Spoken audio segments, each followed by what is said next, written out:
Have you ever wondered what you would do if you discovered the worst betrayal on what was supposed to be the happiest day of your life?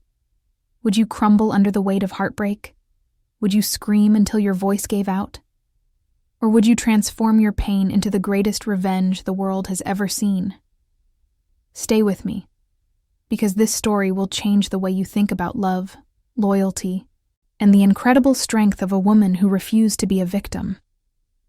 The morning sun filtered through the floor-to-ceiling windows of the presidential suite at the Shilla Hotel in Seoul, casting golden light across Yuna Park's reflection in the mirror. At 32 years old, she had waited her entire life for this moment. The white Vera Wang gown hugged her slender frame perfectly, thousands of hand-sewn crystals catching the light with every breath she took.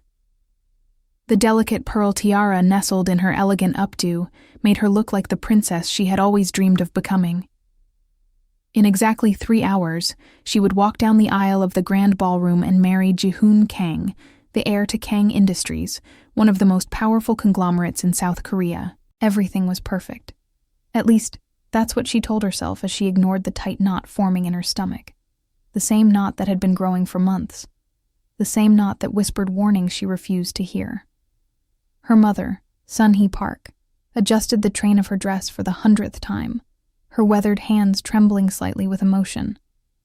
The older woman had aged gracefully despite years of hardship, her silver-streaked hair pulled back in a simple bun, but the lines on her face told stories of sacrifice and survival that words could never fully capture.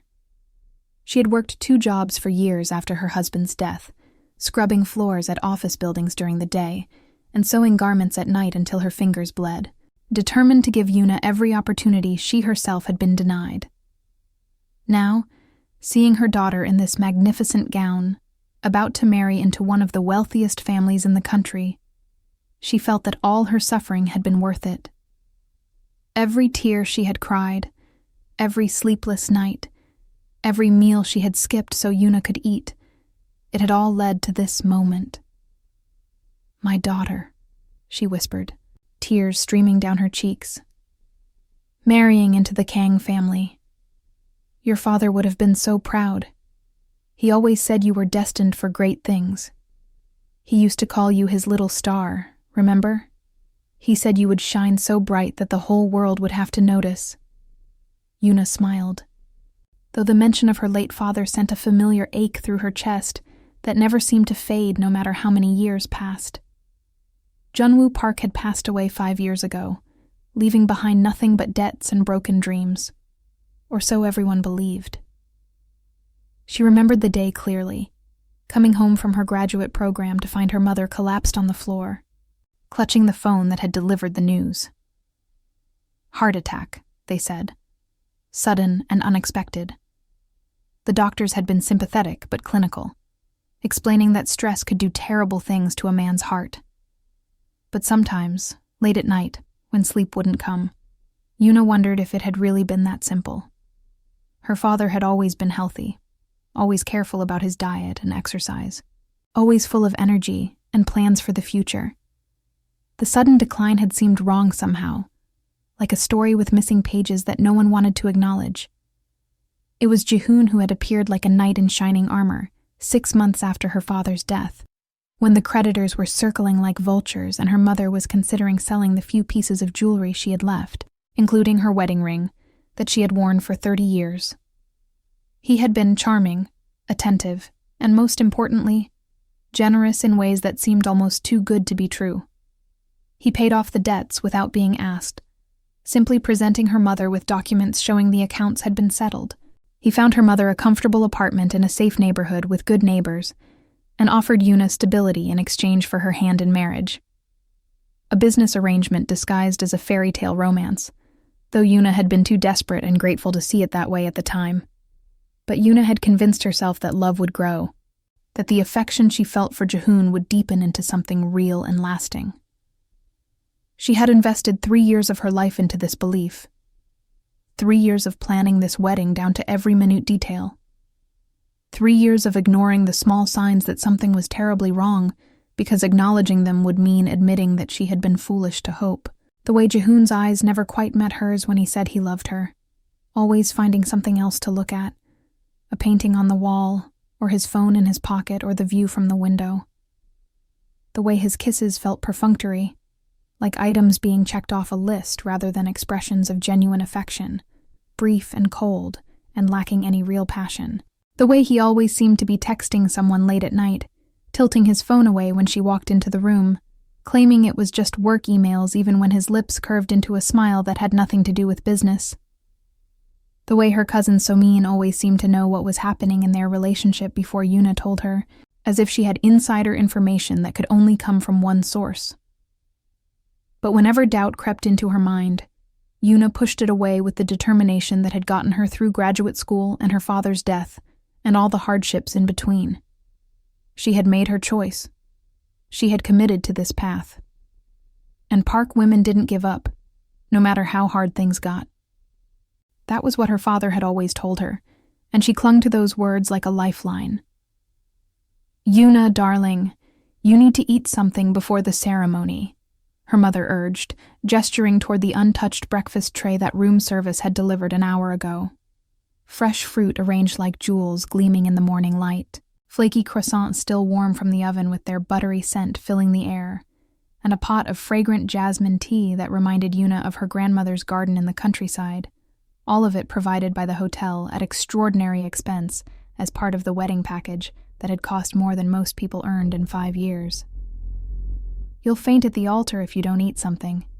Remember Cousin Minji's wedding back in Busan 5 years ago?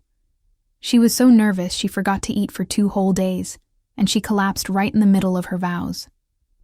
Her husband had to carry her out of the church in front of everyone, and people still talk about it at every family gathering." Yuna shook her head, the knot in her stomach tightening at the mere thought of food. Even looking at the beautiful croissants made her feel slightly nauseous, as if her body knew something her mind refused to accept. "I'm too nervous to eat, Mom. I think I'll take a short walk to calm my nerves. Maybe get some fresh air, clear my head a little before the madness begins." Her mother frowned but nodded understandingly, the way she always did when Yuna needed space. She had always given Yuna room to deal with things in her own way, trusting her daughter's judgment even when she disagreed with her choices. "Don't be long, sweetheart. The makeup artist will be here in an hour for final touch-ups, and you know how particular she is about timing.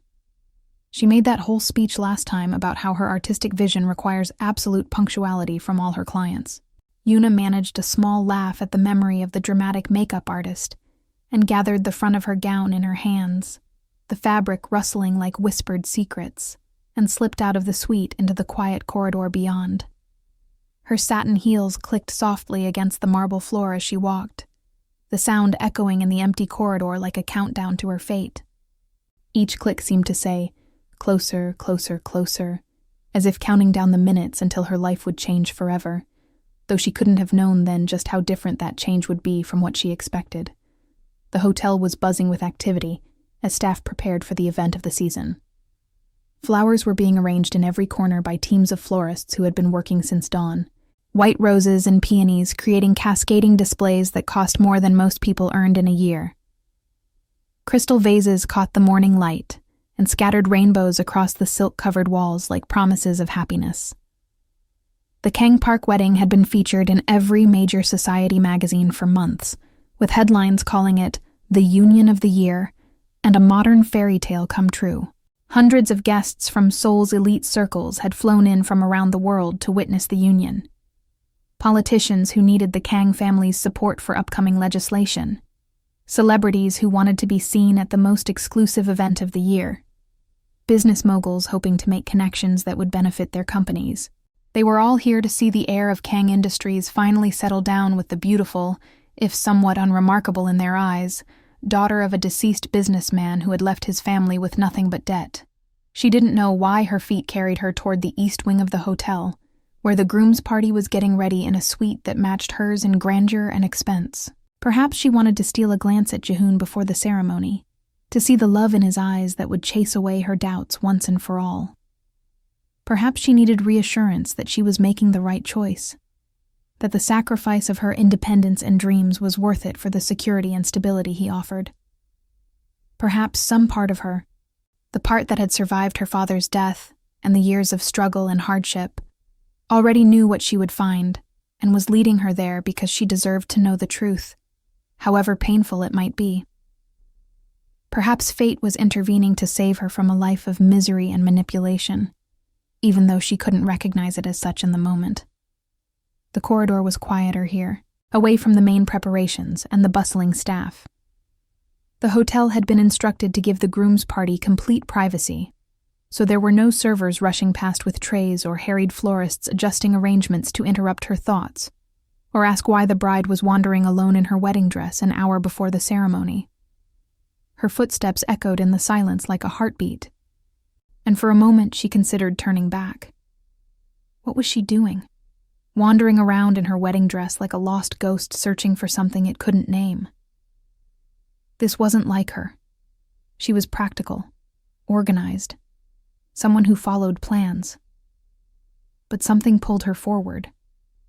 An invisible force that she would later recognize as fate, intervening to save her from a life of misery and manipulation at the hands of people she trusted. The door to the groom's suite was slightly ajar, left open carelessly by someone who thought their secrets were safe from discovery.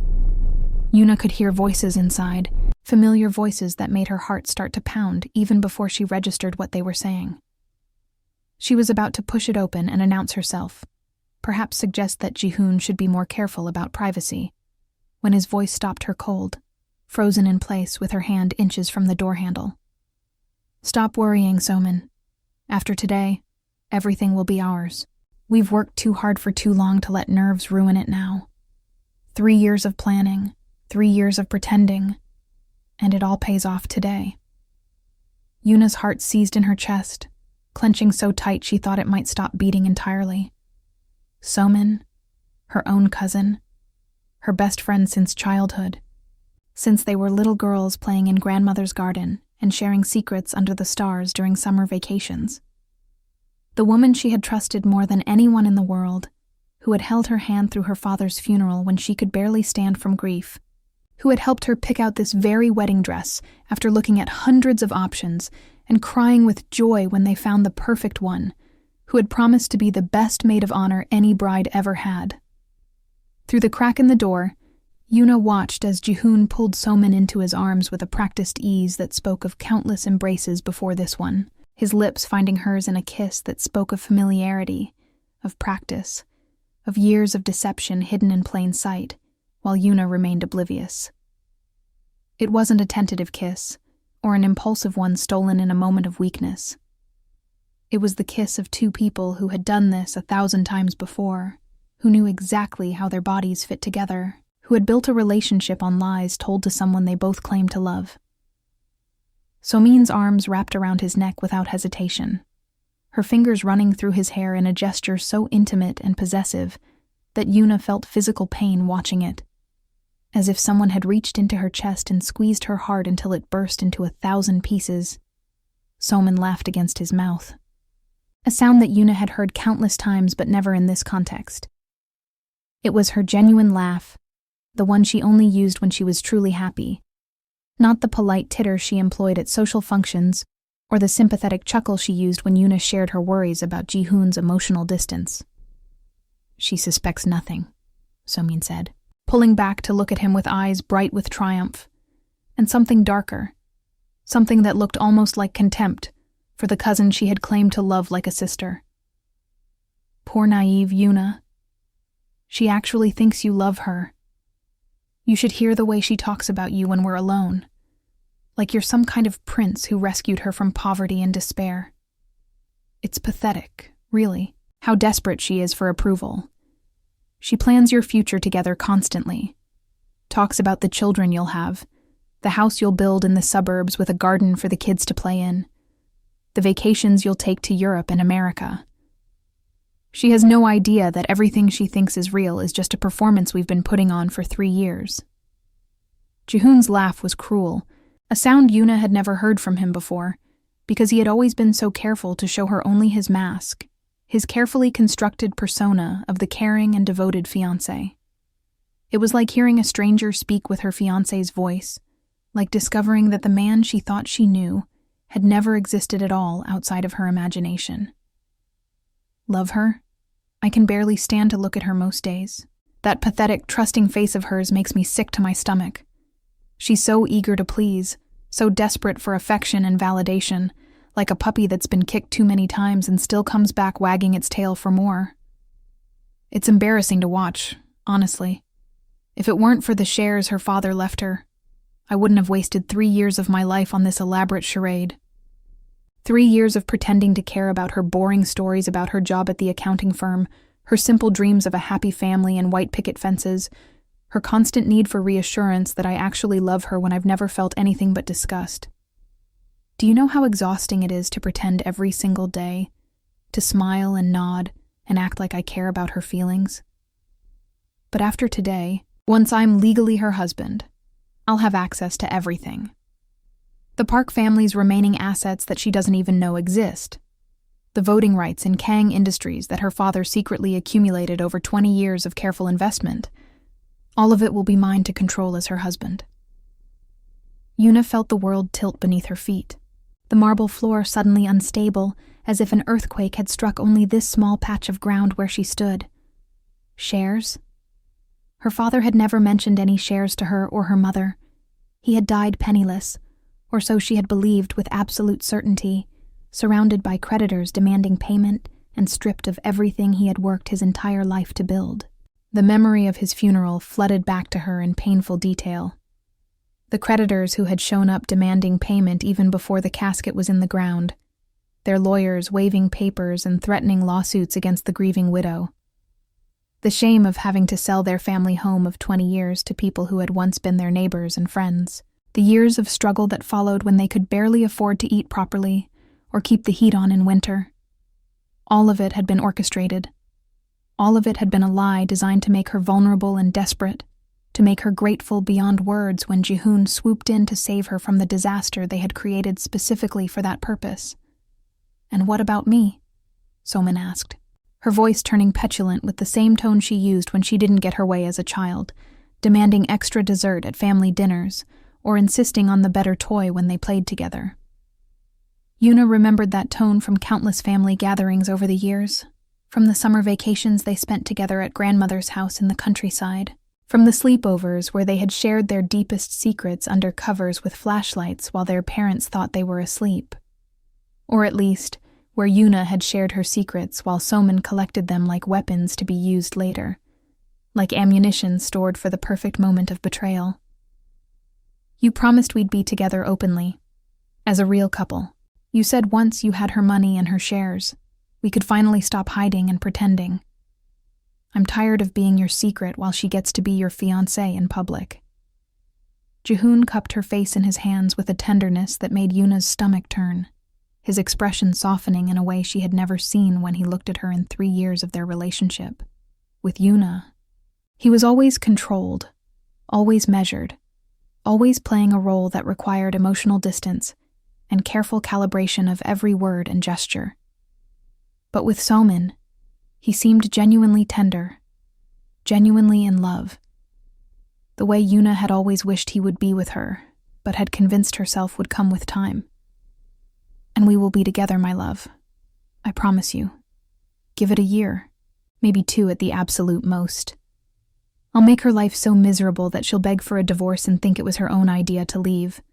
I'll criticize everything she does, from her cooking to her appearance to her opinions, make her feel worthless and stupid and unlovable, isolate her from her friends and family one by one until she has no one but me, and then I'll withdraw even that support and affection.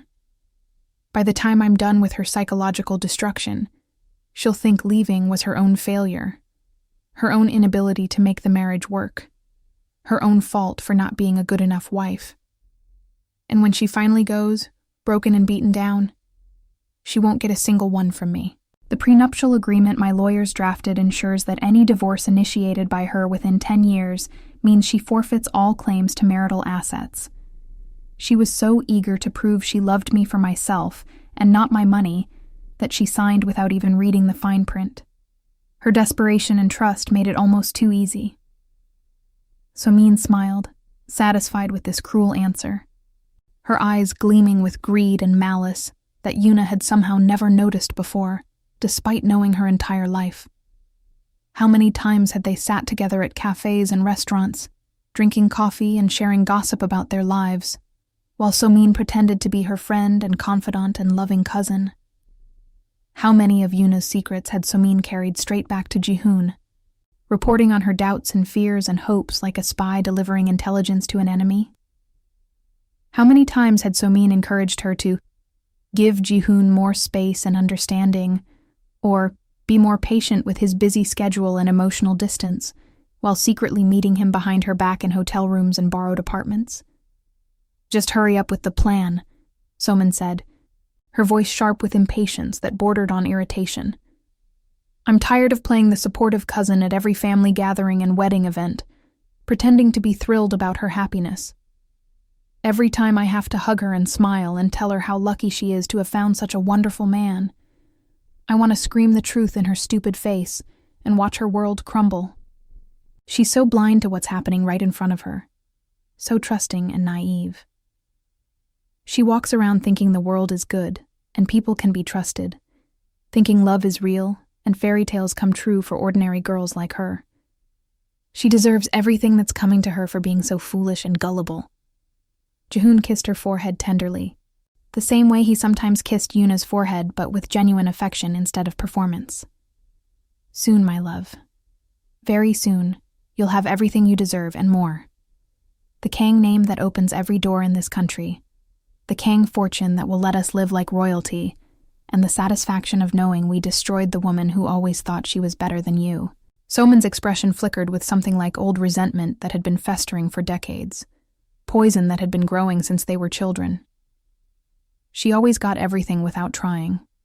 The beauty that everyone commented on and praised, the brains that earned scholarships and academic awards, the doting parents who thought she could do no wrong and bragged about her constantly. Everyone always loved Yuna more than me, even in our own family.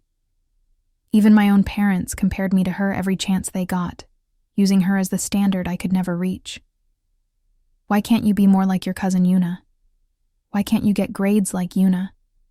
Why can't you be as sweet and kind and hardworking as Yuna? I heard those questions my whole life until I wanted to scream. Well, now I'm taking everything she has, every last thing, and she'll never even know what hit her until it's far too late to do anything about it. Yuna stumbled backward, her hand covering her mouth to stifle the sob rising in her throat and threatening to give away her presence. 3 years. 3 years of her life, her love, her trust, her hopes and dreams for the future. All of it had been a lie constructed with careful precision by people she had loved and trusted completely. She had given everything to a man who saw her as nothing more than a transaction to be completed, a means to an end, a foolish woman to be manipulated and discarded once her usefulness expired. And her own cousin, the girl she had considered a sister and her closest friend in the world, had been the architect of her destruction all along, smiling and hugging and pretending while plotting behind her back with meticulous cruelty. Every moment of their friendship now took on a sinister hue in her memory. Every piece of advice Somin had given her about the relationship over the years, every encouragement to be more patient with Jihoon's emotional distance, every assurance that he really did love her, even if he didn't show it openly. It had all been manipulation designed to keep Yuna compliant and blind, until they could steal everything from her. She thought about all the times she had defended Somin to others who found her cold or selfish, all the times she had shared her deepest insecurities and fears with the one person who was using them as weapons against her, all the times she had cried on Somin's shoulder about Jihoon's distance and received comfort that was really just reconnaissance for the enemy. The corridor seemed to stretch endlessly before her as she fled, her vision blurred by tears that she could no longer hold back no matter how hard she tried. She didn't know where she was going, only that she needed to get away from those voices that had shattered everything she believed about her life and the people in it. She needed to think, to process, to figure out what to do with the shattered pieces of her heart and her future. Her breath came in ragged gasps that threatened to become sobs, and the elegant wedding dress that had made her feel like a princess just an hour ago now felt like a prison of silk and crystals, suffocating her with its weight and its lies. She tore at the buttons along her back, desperate for air, but her trembling fingers couldn't manage the delicate fastenings that had taken 3 assistants to close just 2 hours ago when she had still believed in fairy tales. She burst through a service door and found herself in an unfamiliar hallway, clearly part of the hotel's private offices and maintenance areas. The fluorescent lighting was harsh after the soft glow of the guest areas, casting everything in a cold, clinical light that matched her sudden understanding of reality. The industrial gray carpet was a stark contrast to the marble floors she had been walking on, reminding her that behind every beautiful facade was something ordinary and harsh and far less romantic than it appeared. Her gown caught on a doorframe as she rushed past, and she heard the delicate fabric tear with a sound like her heart breaking. But she didn't stop to assess the damage. She couldn't stop. Not until she collided with something solid, warm, and unmistakably human. Strong hands caught her shoulders immediately, steadying her before she could fall to the hard floor. The grip was firm but gentle, controlling without being aggressive, as if the person had experience handling delicate things that might break from rough treatment. "Careful," a deep voice said, concern threading through the single word in a way that felt genuine rather than perfunctory. Una looked up through her tears and found herself staring into the most striking face she had ever seen in her life. Dark eyes, sharp and intelligent, gazed down at her with an intensity that made her breath catch for an entirely different reason than her panic and heartbreak. His features were angular, almost severe, with high cheekbones and a jaw that could have been carved from stone by a master sculptor. But there was something in his expression, a gentleness that contradicted his imposing presence, that made her feel inexplicably safe, despite the fact that he was a complete stranger, finding her crying hysterically in a service hallway. He was dressed in a tailored charcoal suit that screamed money and power, the kind of bespoke craftsmanship that most people only saw in magazines or on television. Every stitch was perfect, every line designed to emphasize the broad shoulders and lean athletic build beneath the fine fabric. He held himself with the confidence of someone who was used to commanding any room he entered. Yet there was nothing arrogant in his posture, nothing that suggested he expected deference or found her breakdown inconvenient. A platinum watch glinted on his wrist, subtle, but clearly expensive to anyone who knew such things, and his dark hair was swept back from his forehead in a style that was both professional and effortlessly attractive. He was the kind of man who appeared on the covers of business magazines with headlines about billion-dollar deals, the kind who made decisions that moved markets and changed industries with a single phone call, the kind who probably had assistants to handle crying women in hallways, rather than doing it himself. Yet here he was, holding her shoulders and looking at her with genuine concern. "Are you all right?" he asked, his voice softening as he took in her wedding dress, her tears, her obvious distress that went far beyond normal pre-wedding nerves. His grip on her shoulders gentled, and he guided her a step back so he could look at her properly, his dark eyes scanning her face with what seemed like genuine concern, rather than the curiosity or pity or irritation she might have expected from a stranger interrupted by a hysterical bride. Una opened her mouth to respond, to apologize for literally running into him and making a scene, but no words came out. Instead, a fresh wave of tears spilled down her cheeks, ruining what remained of her carefully applied makeup that had taken 2 hours and 3 professionals to perfect. The mascara she had chosen because it was supposed to be waterproof and tear-proof proved to be no match for genuine heartbreak of this magnitude. The stranger produced a handkerchief from his pocket and offered it to her without hesitation, a gesture that seemed almost old-fashioned in its courtesy in an age of tissues and paper napkins. It was monogrammed with the initials MHS in elegant navy thread, clearly expensive, clearly personal, the kind of thing a man's mother or grandmother might have given him as a gift, and that he had kept out of sentiment. "Here, please use this. And please, sit down before you fall and hurt yourself." He guided her to a small bench against the wall, one used by maintenance staff on their breaks, and sat beside her, maintaining a respectful distance while still offering his presence as comfort. He didn't ask questions demanding explanations, didn't make her feel like a burden or an interruption to his important day.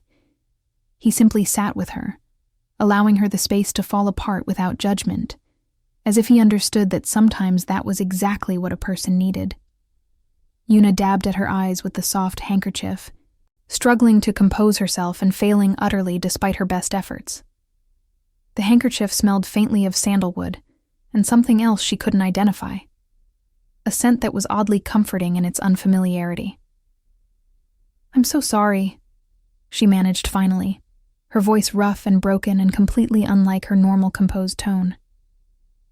"I must look absolutely insane, running around in a wedding dress, crying in service hallways like some kind of deranged ghost from a melodrama. You probably have important things to do, meetings to attend, deals to close. You don't need to waste your valuable time on a stranger's emotional breakdown. You look like someone who's just had her heart broken," he said simply, his dark eyes studying her face with an attention that should have felt intrusive, but somehow didn't. "And there's nothing insane about that, I assure you. Hearts are fragile things, despite what we like to pretend in order to function in the world. We build our entire lives around them, trust them to people we think will protect them. And sometimes, through no fault of our own, they break. When they do, we're allowed to fall apart completely. It's part of being human." Something about his direct manner and unexpected wisdom cut through her defenses like a knife through silk. Maybe it was the way he looked at her, as if she were a puzzle he was genuinely interested in solving, rather than a problem to be managed and sent away quickly.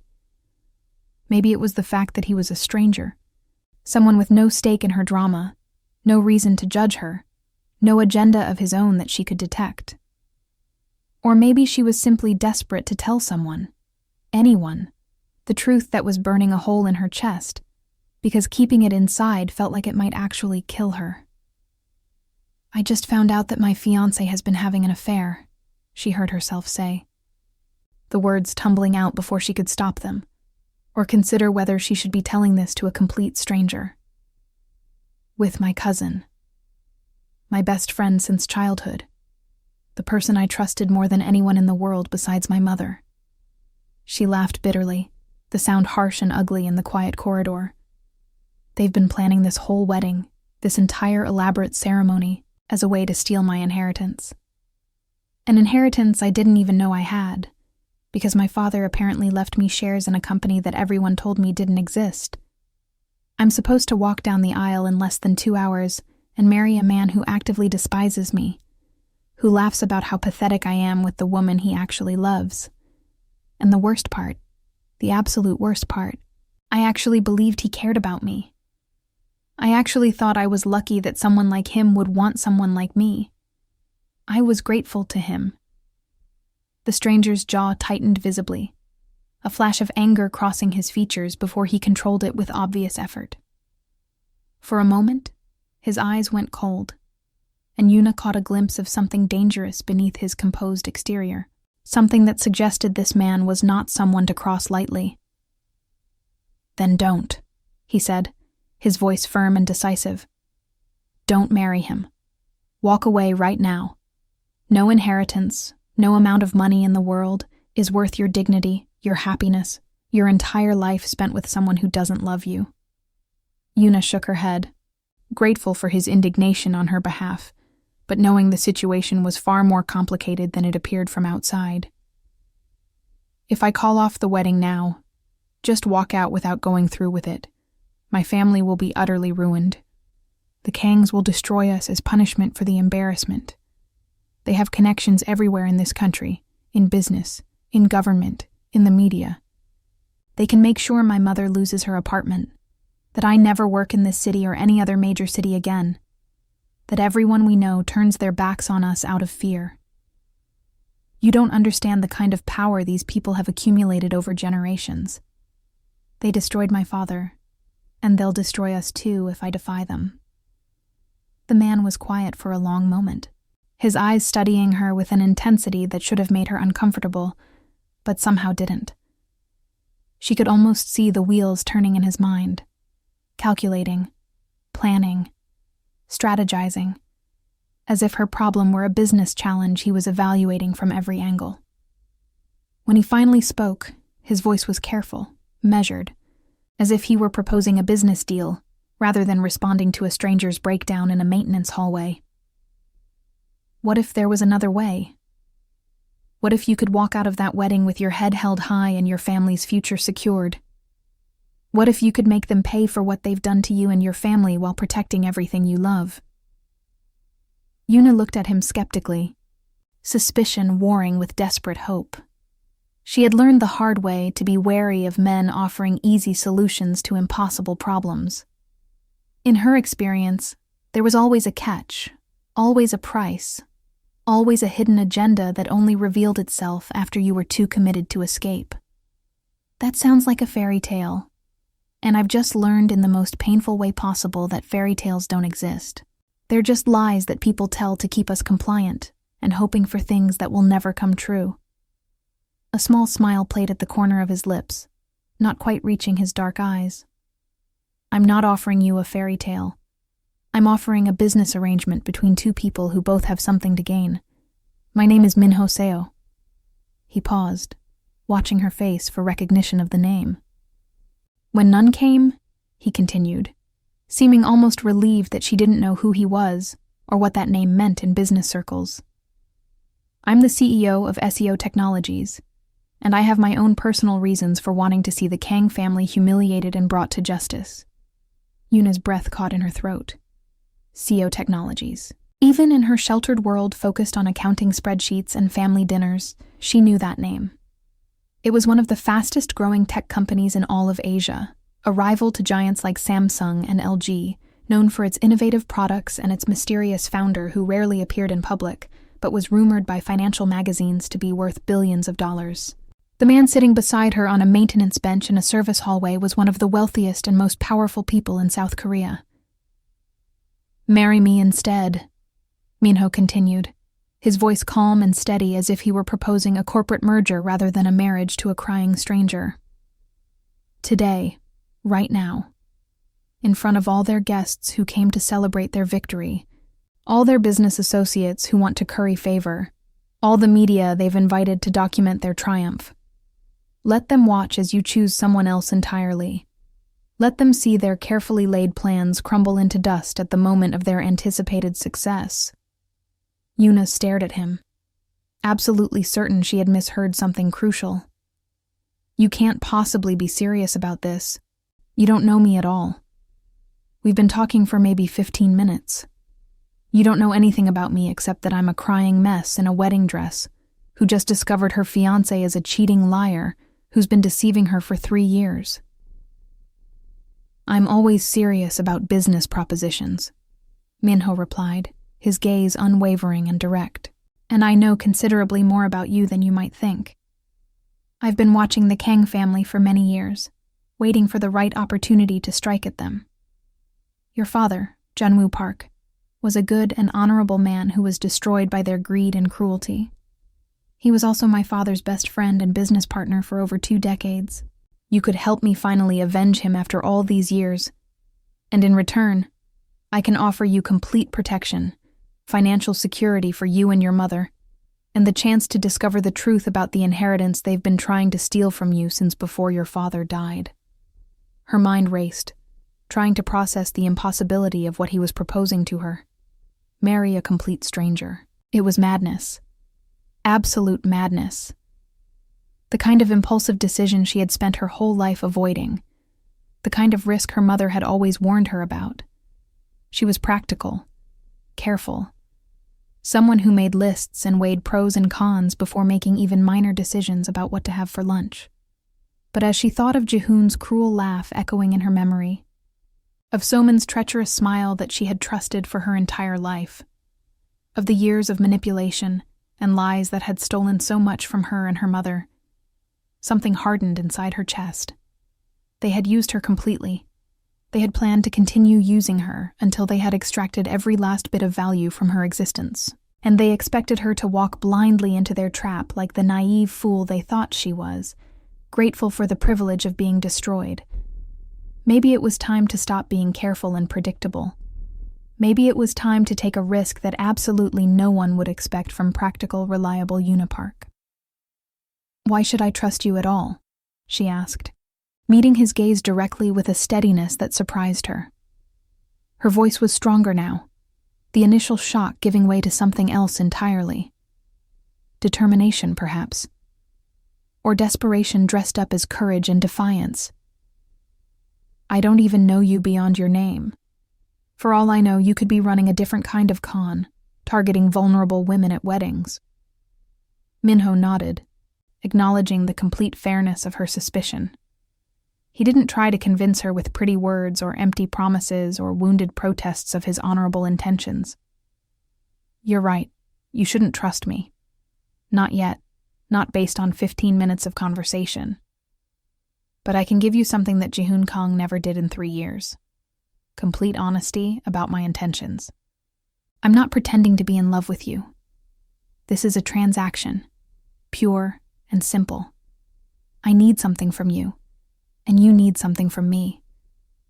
But I promise you that I will never lie to you about my motivations, never deceive you about my intentions, and never do anything to harm you or your family." Can Jihoon Kang say the same after 3 years of supposed devotion? The answer was obvious, and they both knew it, without her needing to speak. Yuna looked down at the handkerchief in her hands, still damp with her tears, the monogrammed initials blurring as she considered her impossible options. In a single morning, her entire world had been destroyed and rebuilt into something completely unrecognizable. She had 2 choices before her. She could go back to the suite, fix her ruined makeup, and walk down the aisle to marry a man who saw her as nothing more than a stepping stone to wealth he could steal.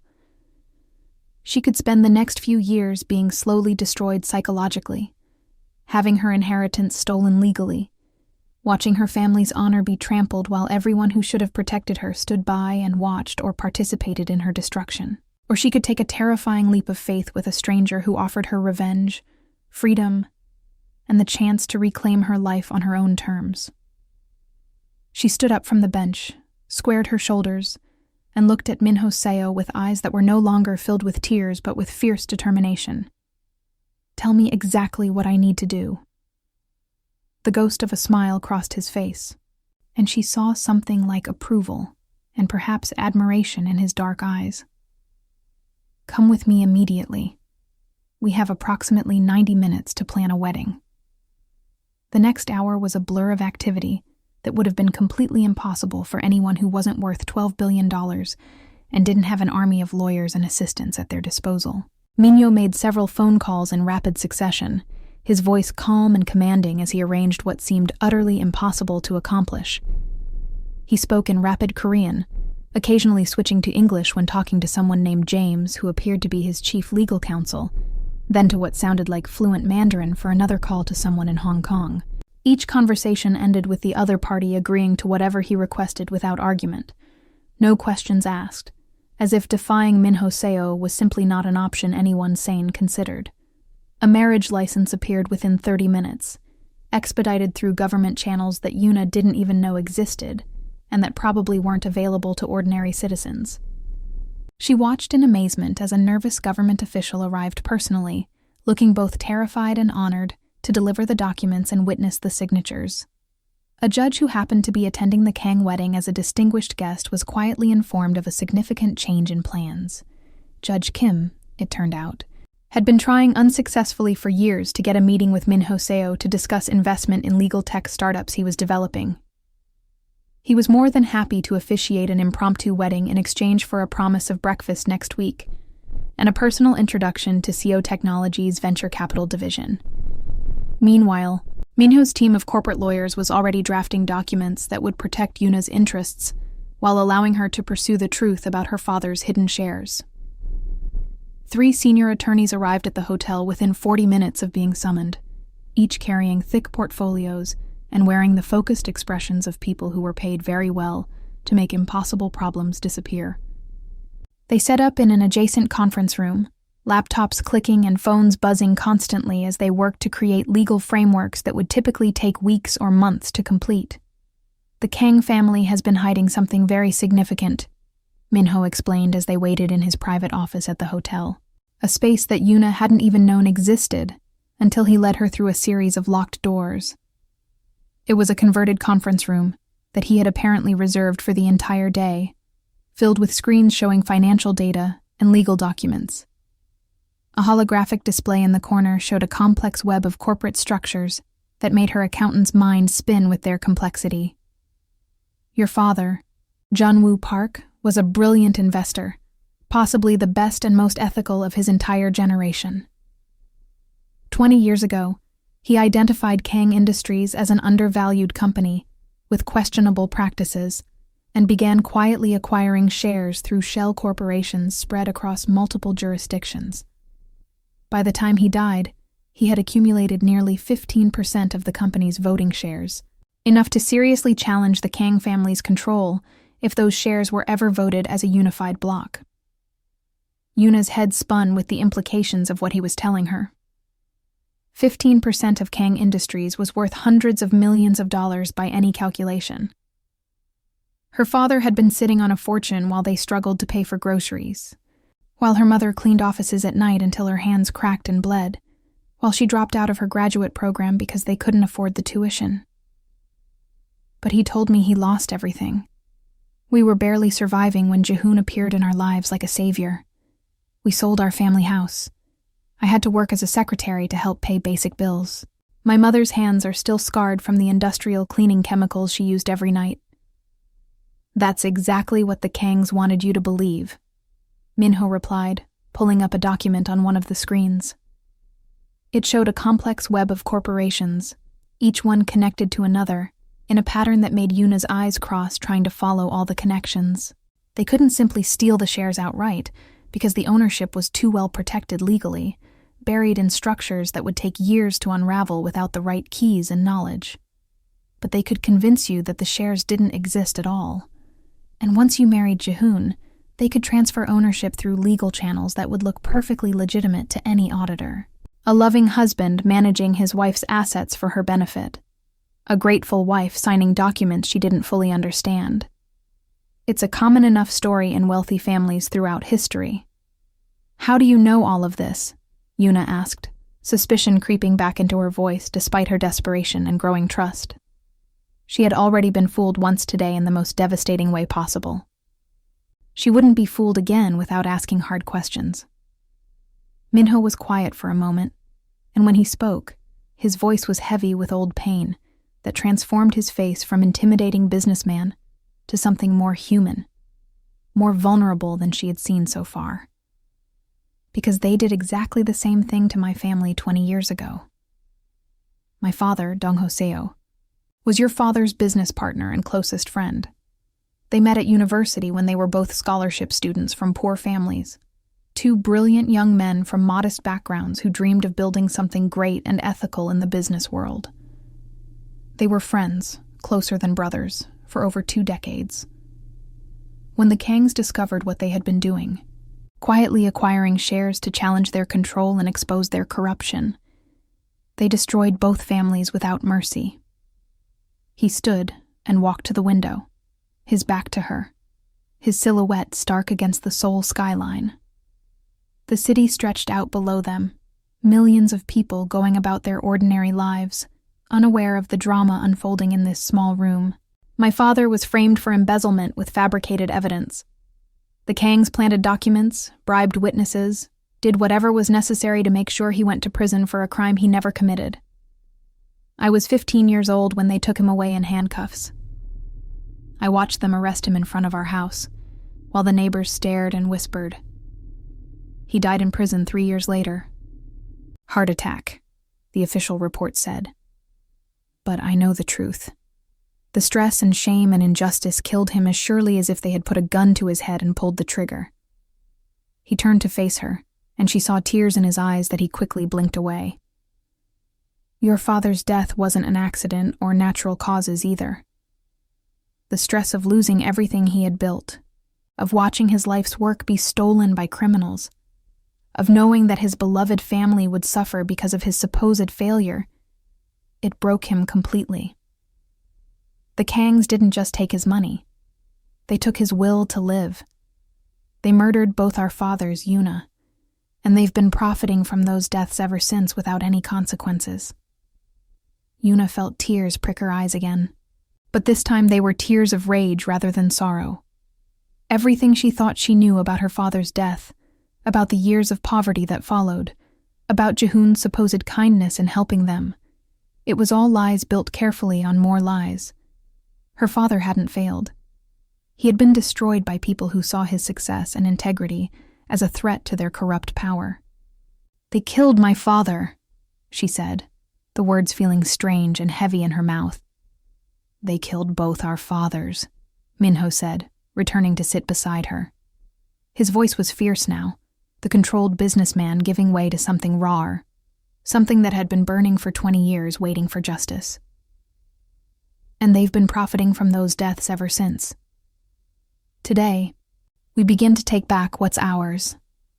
At exactly 2:00 in the afternoon, the doors of the grand ballroom swung open with theatrical grandeur. 800 guests turned in their seats with anticipation, the rustle of expensive fabric and the whisper of curious murmurs filling the air.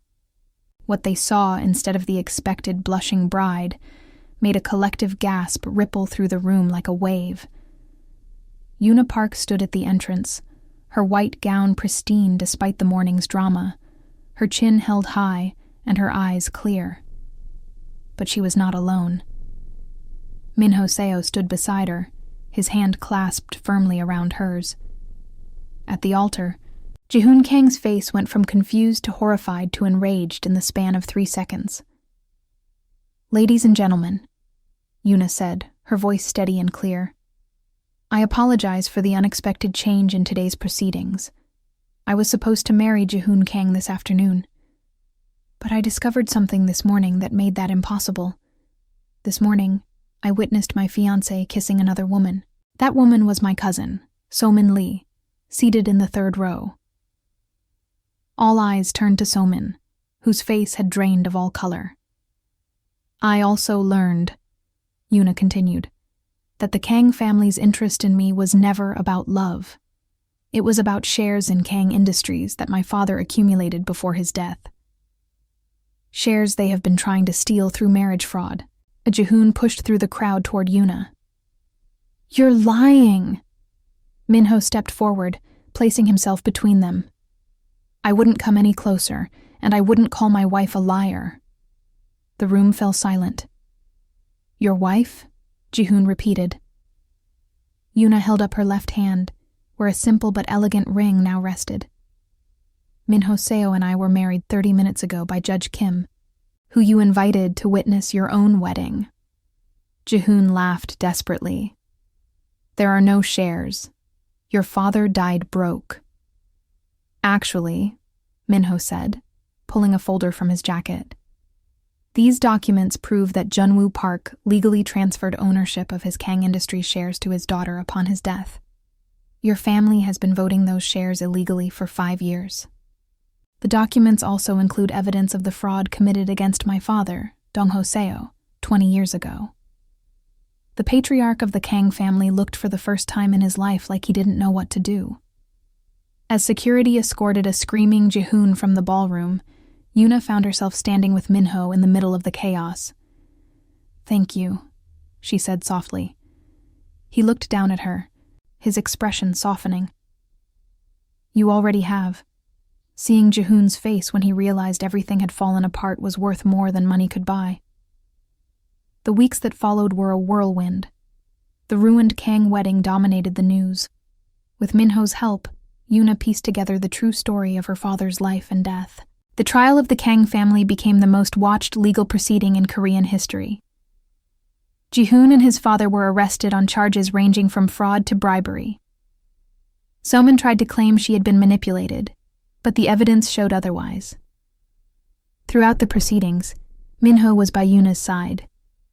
Their relationship, which had begun as a business arrangement, evolved into something neither expected. They spent long evenings together, sharing stories of their childhoods, their dreams, their fears. "I convinced myself that Jihoon's coldness was my fault," she admitted one night as they sat in the garden. Minho's hand found hers. "You deserve someone who couldn't imagine not loving you." Yuna turned to look at him. And where would I find someone like that? The kiss that followed was gentle, questioning. When they pulled apart, Minho's eyes held a vulnerability she had never seen. "I didn't plan this," he said. "Neither did I," she whispered. 6 months later, the Kang family empire collapsed. The patriarch received a 30-year sentence. Ji-hoon was sentenced to 15 years. The company was dissolved, its assets distributed to the families they had harmed. But more than justice, Yoona had found something unexpected.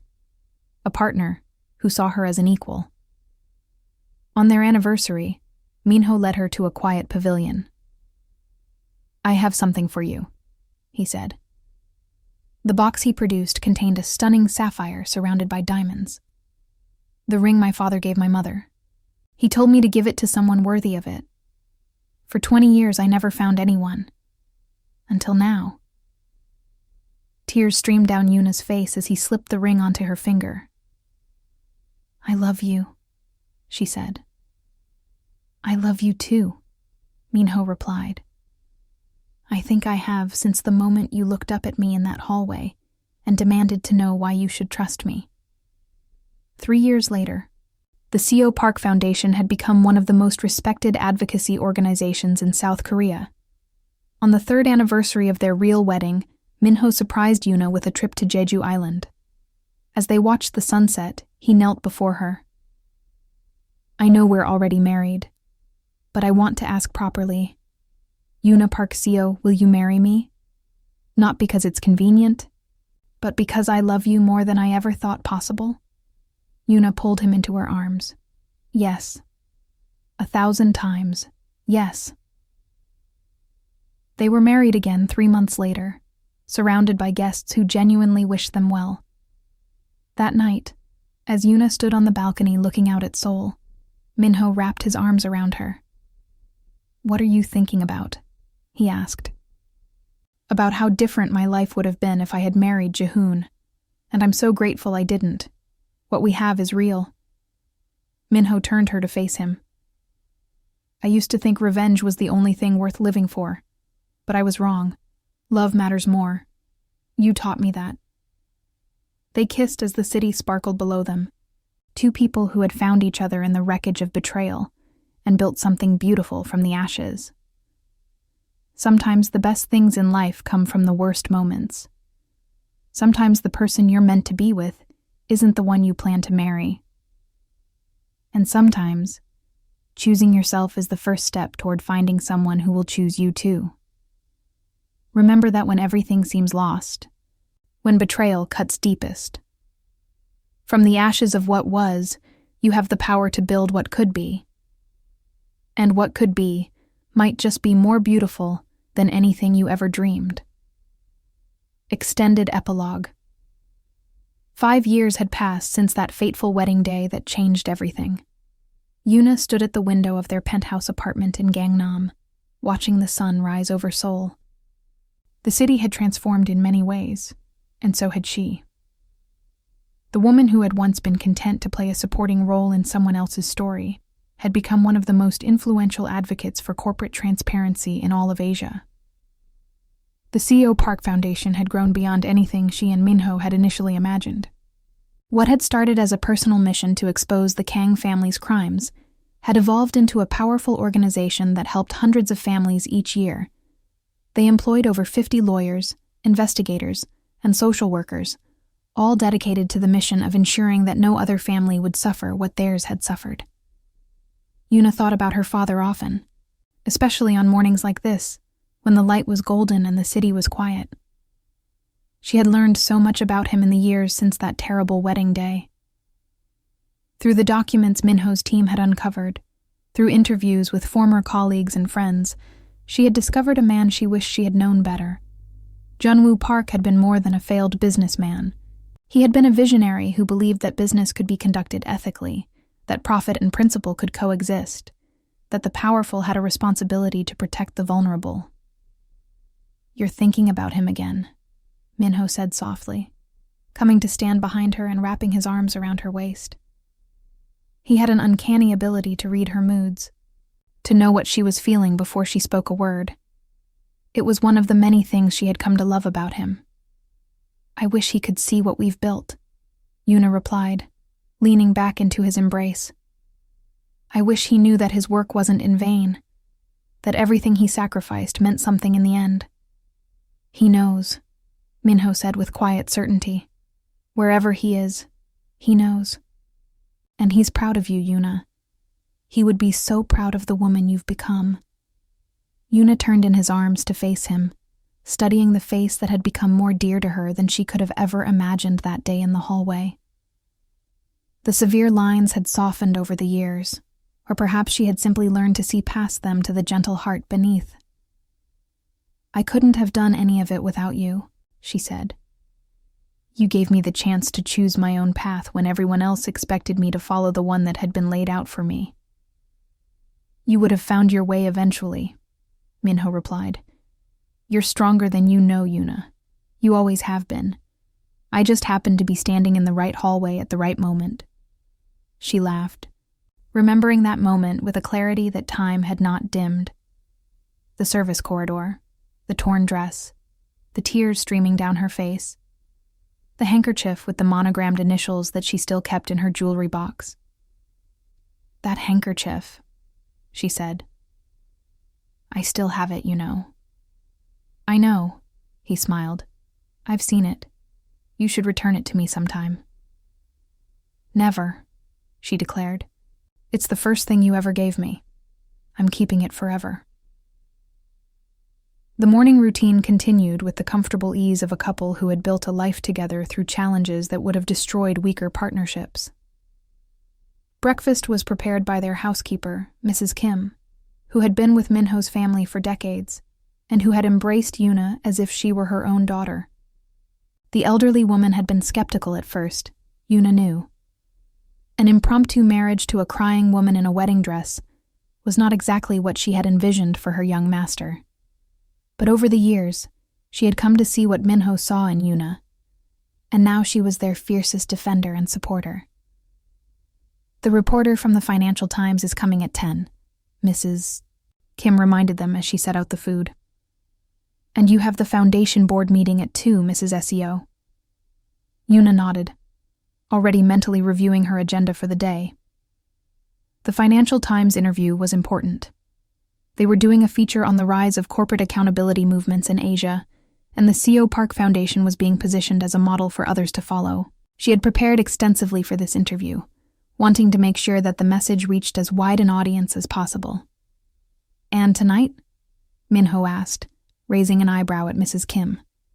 The older woman smiled, the expression making her look years younger. "Tonight is taken care of, young master. Everything will be ready by 7. Yuna looked between them suspiciously. "What's happening tonight?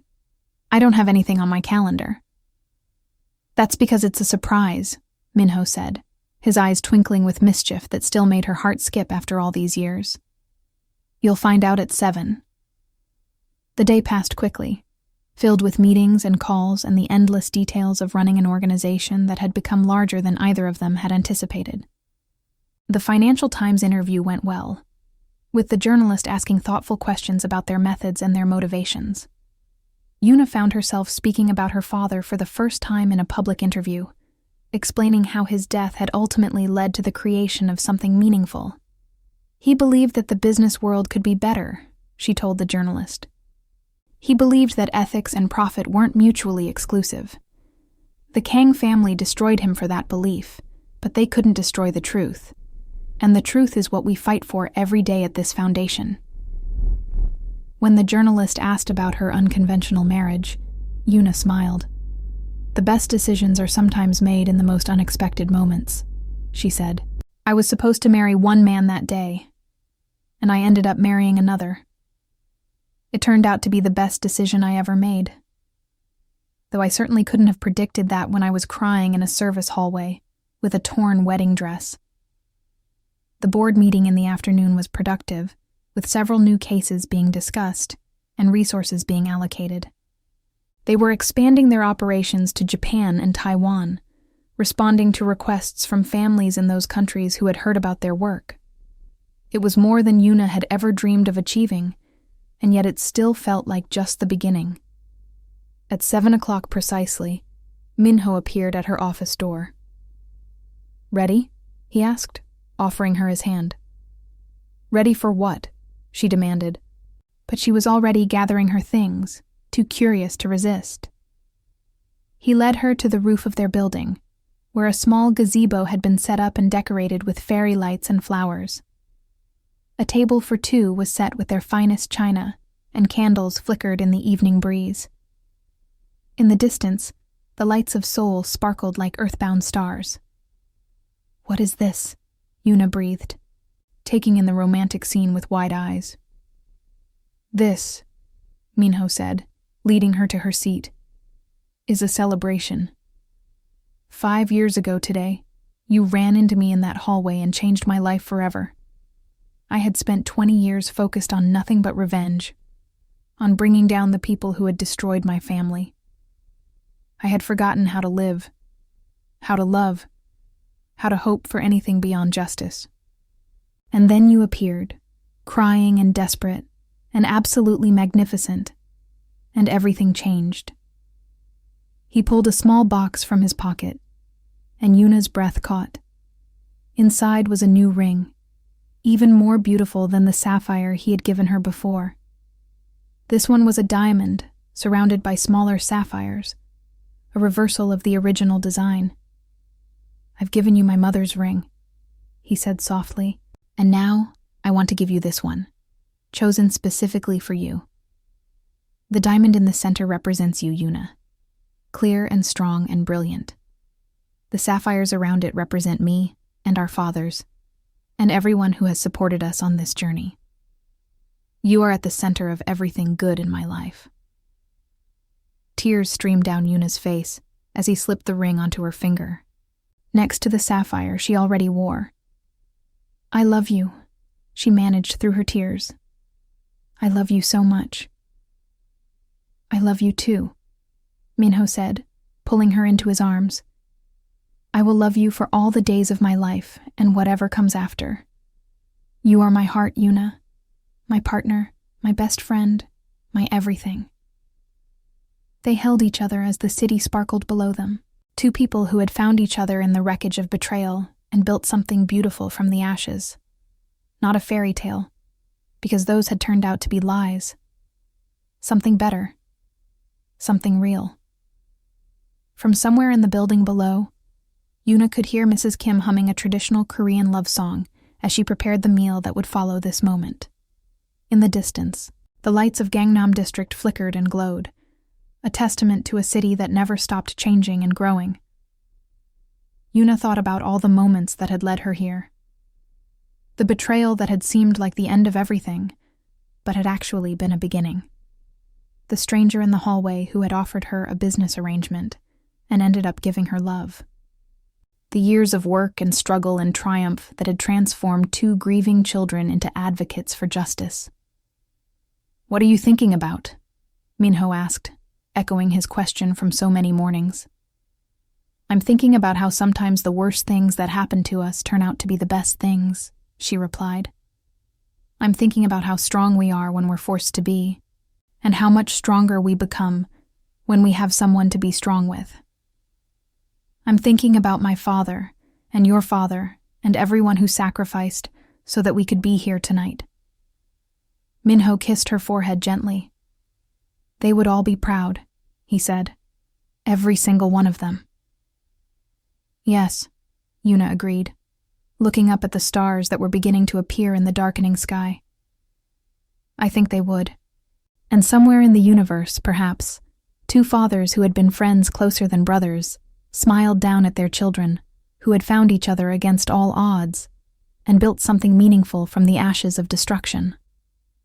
Sometimes, the best stories are the ones that begin with endings. Sometimes, choosing yourself is the first step toward finding someone who will choose you too. Remember that, dear friends, when the world seems dark and betrayal cuts deep.